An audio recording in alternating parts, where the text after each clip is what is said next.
This is Telecom Mix. We have a short message for you. For nearly 2 years, the Assad regime has waged a brutal war against the Syrian people, murdering innocent men, women, and children in their homes, in breadlines, and at universities. In the face of this barbarism, the United States has joined with nations around the world in calling for an end to the Assad regime and a transition that leads to a peaceful, inclusive, and democratic Syria, where the rights of all Syrians are protected. We've worked to isolate Assad and his regime, impose sanctions that starve the regime of funds, recognize the Syrian opposition coalition as the legitimate representative of the Syrian people, call for accountability for perpetrators of atrocities, and provide humanitarian relief to Syrians in need.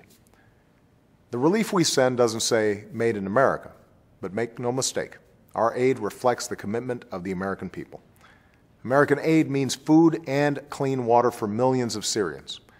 American aid means medicine and treatment for hundreds of thousands of patients in Damascus, Daraa, and Homs. It means immunizations for 1 million Syrian children. American aid means winter supplies for more than 500,000 people in Aleppo, Homs, and Deir Zur. And we're working with allies and partners so that this aid reaches those in need. Today, we're taking another step. I've approved an additional $155 million in humanitarian aid for people in Syria and refugees fleeing the violence. Here, I want to speak directly to the people of Syria.